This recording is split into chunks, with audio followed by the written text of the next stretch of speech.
성도 여러분 안녕하십니까? 새벽 말씀 묵상입니다. 열왕기상 15장 5절에 보면 이는 다윗이 햇사람 우리아의 일 외에는 평생에 여호와 보시기에 정직히 행하고 자기에게 명하신 모든 일을 어기지 아니하였습니다. 다윗의 생애 중에 유일한 오점이죠. 이 일만 아니었더라면 다윗은 이 세상에 존재한 사람들 중에 가장 완전한 인물이었을 것입니다. 그러나 그가 하나님의 말씀을 무시했기 때문에 씻을 수 없는 인생에 오점을 남기게 됩니다. 하나님의 계명과 말씀을 무시할 때 어떤 결과가 초래될까요? 그것은 영성의 약화를 초래합니다. 영성이 약화될 뿐만 아니라 그의 육신적인 생각이 점점 강화된다라는 것이지요. 다윗의 영성이 어떻게 약화되었는지를 사무엘하 11장 1절과 2절이 말해주고 있는데요. 해가 돌아와서 왕들의 출전할 때가 되매 다윗이 요압과 그 신복과 온 이스라엘 군대를 보내니 저희가 암몬 자손을 멸하고 랍바를 에워쌌고 다윗은 예루살렘에 그대로 있으니라. 다윗은 그의 평생을 거의 전쟁터에서 보냅니다. 그의 나이는 아마도 50세 정도 되었을 듯 합니다. 그의 부하들은 모두 전쟁터에 나가서 싸우는데 다윗만은 예루살렘에 머물러 있었지요. 전쟁에 참여해서 지휘해야 할 다윗이 한가롭게 다른 장수들은 전쟁터에서 목숨을 내어놓고 싸우는데 그는 예루살렘 궁정위를 거닐고 있었습니다. 어찌 보면 근무 태만이죠. 그는 전쟁터에서 나라와 백성들의 생명과 재산을 지켜야 하는 왕이지만 그는 왕궁에 거하면서 자신의 해야 할 일을 하지 않고 있었습니다. 뿐만 아니라 그 다음 절인 2절의 전반부는 그의 정신 상태가 어땠는지를 너무나도 정확하게 지적해주고 있습니다. 2절에 보면 저녁 때 다윗이 그 침상에서 일어나 왕궁 지붕 위에서 거닐다가 그는 오후 하루 종일 낮잠을 자다가 저녁 때 일어났습니다. 다른 군사들과 장군들의 생명의 위협을 무릅쓰고 전쟁터에서 싸우고 있는데 소위 나라를 지켜야 하는 왕은 낮잠이나 자고 있었던 것입니다.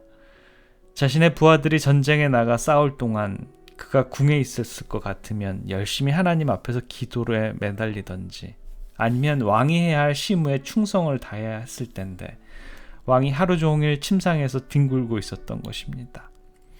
태만과 게으름으로 하루를 연명해 나가는 다윗에게 시험이 닥쳐왔을 때 그는 그 시험에 굴복할 수밖에 없게 됩니다.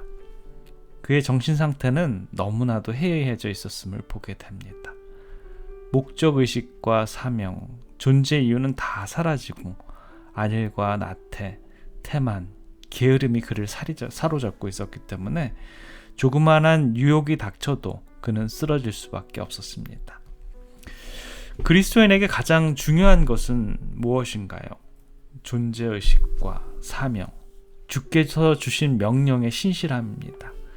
우리의 영안이 흐려지고 영적으로 깨어있지 않을 때 마귀는 우리들에게 시험을 가져다 줍니다. 진리로 허리띠를 띠고 의의 흉패를 붙이고 평안의 복음의 신을 신고 믿음의 방패를 가진 자에게는 결코 시험이 와도 넘어지지 않습니다. 구원의 투구와 성령의 검, 곧 하나님의 말씀을 가진 자를 사단은 두려워합니다. 그러나 영적으로 나태해지고 영의 것을 영으로 분별하지 못하는 자는 조그마한 시험이 닥쳐도 쉽게 무너지게 됩니다. 다윗이 영적으로 나태해지고 그의 의무에 신실하지 못했을 때 그는 쉽게 무너지고 맙니다. 우리 역시 영적으로 느슨해지고 말씀으로 자신을 철저히 무장하지 않는 이상 분명히 무너지고 말 것입니다. 그러기에 말씀을 자신을 매일매일 무장하고 구원의 투구를 쓰고 성령이 자신의 생애를 주장케 해야 하는 것이지요. 마귀가 우리를 시험하고 우리를 넘어뜨리려 할 때는 바로 우리가 영적으로 해이해지고 말씀을 등한히 하며 마음속에 속삭이시는 성령의 가마를 무시할 때입니다. 기도로 주님과 교통하고 말씀 연구와 하나님과의 은밀한 매일의 교제를 통해서 자신의 영성을 튼튼히 가꾸시기 바랍니다. 마귀에게 한치의 틈을 주지 마십시오. 영적인 나태와 느슨함, 영적인 혼란은 분명히 마귀에게 틈을 주는 일입니다. 시험에 빠져 헤매는 자들과 하나님과 그의 교회를 떠난 자들을 들여다보면 분명히 말씀을 날마다 대하는 일과 기도로 주님과 교제하는 일이 공통적으로 빠져 있음을 보게 됩니다. 우리 자신을 말씀으로 무장하며 하나님의 능력을 매일 체험해야 합니다. 영성이 약화되면 즉시 육신적인 생각이 우리들의 영혼을 사로잡게 됩니다. 다윗이 영성 분별력과 식별력이 떨어졌을 때 그의 영혼을 채운 것은 육의 생각뿐입니다.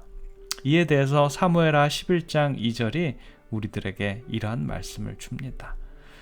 그곳에서 보니 한 여인이 목욕을 하는데 심히 아름다워 보이는지라. 다윗이 여인을 보았을 때 그가 있는 장소는 궁전의 지붕이었습니다. 여인이 어디서 목욕을 하고 있었는지는 모르지만 일반적인 상식으로 궁전 지붕에서 어느 집 뜰 안에 일어나는 일을 보려면 우리의 눈으로는 분명히 잘 볼 수 없습니다. 망원경이나 있으면 모를까 보통 눈으로 왕궁 궁전 꼭대기에서 수천 피트 떨어진 남의 집 뜰 안을 들여다본다는 것 쉽지 않습니다. 그런데도 다윗은 다 볼 수 있었습니다. 아마 제 생각으로는 밧세바가 모욕하고 있는 것이 실제적으로는 아마 어렴풋하게 보였을 것입니다. 그런데 다윗의 눈에는 마치 바로 앞에서 일어나고 있는 것처럼 보였을 것입니다. 왜 그랬을까요? 아마도 다윗의 마음속에 여자로 가득 차 있었을지 모릅니다. 5명의 부인과 여러 애첩들이 더 이상 그에게는 성적인 만족을 주지 못하여 그는 항상 다른 여자들을 생각하고 있었을지 모릅니다. 그래서 그렇게 멀리서 목욕했기 때문에 어렴풋이 보인 여자가 그렇게 선명하게 보였다라는 것입니다. 영성이 흐려지면 육성이 더욱더 강해지는 법이죠. 그는 이미 영적인 식별력이 약해지고 영성이 약화되었기 때문에 그의 마음을 사로잡은 것은 바로 육신적인 생각뿐이었습니다. 그 여자를 보았을 때 그는 눈을 돌리지 않았습니다. 오히려 그것을 감상했습니다. 그것으로 자신의 성적 쾌감을 만족시켰습니다. 성경의 표현은 심히 아름다워 보이는지라였습니다. 자신의 눈을 돌리고자 하지 않고 오히려 그는 그의 눈을 그곳에 고정시켰습니다. 아름다운 여자 앞에서 유혹받는 자가 성경에 또 나오죠. 그는 요셉입니다. 그가 유혹을 받자 그는 즉시 도망쳐 나왔습니다. 그러나 다윗은 도망치기보다는 그 여자의 몸을 뚫어지게 바라보면서 쾌감을 느꼈습니다. 그녀를 갖고자 하는 충동에 사로잡혔습니다. 영성에 약해지고 그 자리에 육신의 생각으로 가득 채운 자의 그러한 모습이지요. 육신의 생각이 우리를 사로잡힐 때 우리는 시험 속에서 도망치고자 하지 않습니다. 오히려 육신을 즐겁게 하는 곳에 우리의 눈과 마음을 빼앗기게 됩니다. 우리는 여기서 육과 영의 싸움을 보게 됩니다. 사도 바울은 로마서 8장 6절 이하에 보게 되면 육신의 생각은 하나님을 즐겁게 하지 못하며 육신의 생각은 하나님과 원수가 되며 육신의 생각은 사망이라 라고 이렇게 이해합니다. 다윗이 자신의 영혼을 육신에 팔았을 때 그는 이미 죽은 자였습니다. 영성에 약하는 육의 생각으로는 우리를 가득 채우게 만듭니다. 영성적으로 깨어있지 않는 자는 자신을 항상 육의 생각으로 가득 채울 것입니다. 다윗이 그랬습니다. 하나님의 말씀과 명령을 무시한 결과 그의 영성은 약화되었고 그를 채운 것은 육신적인 생각뿐이고 육신에게 쾌감을 주는 일에 도모하게 된 것이죠. 그것은 간음으로 나타난 것뿐입니다. 하나님의 말씀을 가까이 접하지 않고 주님과 밀접한 관계를 매일 유지하지 않는 영혼 속에는 육의 생각뿐일 것입니다. 하나님의 말씀으로 우리 자신을 가득 채우고 하나님과 매일 밀접한 관계를 맺음으로 자신의 영성을 매일 개발하는 일이 참으로 중요함을 깨닫는 이 아침입니다. 기도하겠습니다.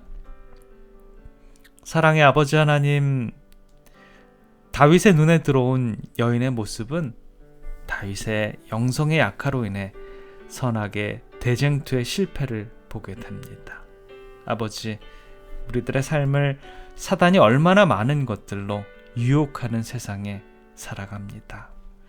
죄들 영성이 흐려지지 않도록 늘 깨어서 주의 말씀으로 밀착되고 주님과 기도로 교통하는 오늘 하루의 삶이 되도록 주님 지켜 보호해 주시옵소서. 사랑의 우리 구주 예수 그리스도의 이름으로 간절히 기도드립니다. 아멘.